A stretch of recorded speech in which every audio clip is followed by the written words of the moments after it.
Besides the app, what are the solutions to combating bullying? I'm joined now from Atlanta by Patti Agatston. She's president-elect of the International Bullying Prevention Association, and she's also co-author of the book Cyberbullying, Bullying in the Digital Age. Patti, we've been talking about both bullying and cyberbullying.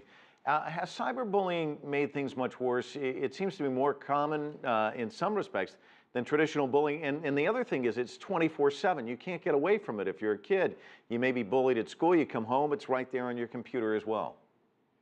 Right. Well, certainly cyberbullying seems to have complicated the picture of bullying. We actually know that despite a lot of attention to cyberbullying, that in-person bullying still occurs with more frequency. But there is emerging research that suggests that what can be particularly troublesome is when students are experiencing both in-person bullying and cyberbullying. That mixed harassment can really cause the most severe distress for students.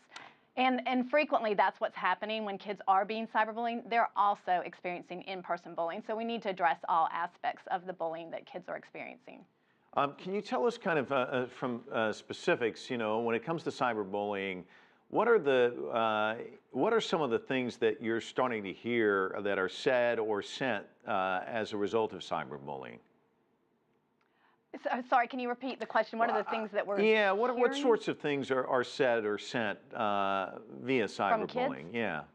Yeah, so it's possible that kids may have some in-person drama at school, but then or in-person bullying, and then they'll go to Twitter or to other social media platforms to talk about what has happened, and perhaps it may be hate lists that they start about a person, or they may just say, I'm so sick of this person, and everyone knows who he or she is talking about, but they may not actually say the person's name.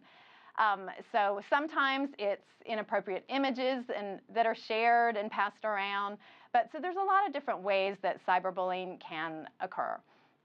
There are several studies looking into what parents think are the biggest online threats facing their children. We've got a graphic to show you at the top of the list. Explicit or inappropriate content. 4 in 10 parents say communication with strangers and sharing personal information. They consider those big threats. But close behind, parents fear their children will be victims of bullying. And a lot of times the kids don't want to share that information with their parents, which makes it even more difficult in some respects. What can parents do to protect their children? What should they be looking for as signs that their child might be bullied as well? Sure. So watching for signs that their child seems a little more withdrawn than usual, if they're upset and they don't want to go to school, or they seem distressed after they're using social media, to really try to keep those lines of communication open so that they can ask their kids, hey, what's going on? I see some changes in your behavior. Really letting your children know ahead of time. If you do experience bullying or cyberbullying, come to me, talk to me about it. I want to help you. And then it's really important for parents, if a child approaches them, to not get too reactive, even though it's upsetting. Of course it is, as a parent, to find out your son or daughter's been bullied or cyberbullied. If we get incredibly upset, then they become concerned that they've upset us. They become more anxious and stressed out. They may be less likely to come to us next time. So remain calm. Thank your children for telling you. Tell them you've done the right thing. And we're going to work together to try to solve this problem. And I'm going to partner with you. And we can also approach the school where appropriate, commend them for any steps that they've taken to also address the bullying. Can you push the school to do more? Should you? Sure. Particularly if you approach them, as a partnership, let them know. Sometimes schools are not aware of all the different forms of bullying that are occurring. So make sure that they have detailed information about what's happened, and really approach them as a partnership to say, how can you partner with us to make sure my child feels safe at school? And also, we want to make sure that all kids feel safe. So, make that a win-win. We know that even kids who aren't bullied or cyberbullying, but who witness it, can also have some negative effects. They're more anxious and concerned when they see that happening. What's the advice you give to children in terms of protecting themselves?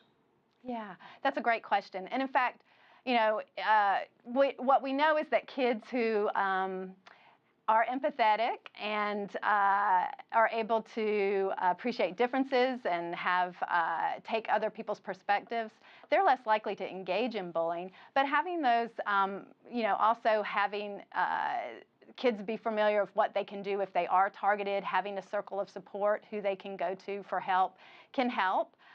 In terms of online communications, we know that the kids who harass and embarrass and threaten others online are twice as likely to be victimized themselves. So it's actually a protective factor to treat others well. Let me ask you one final question before we go. What are the long-term impacts on a kid? I mean, I know it can batter their self-esteem. How does it impact them long-term?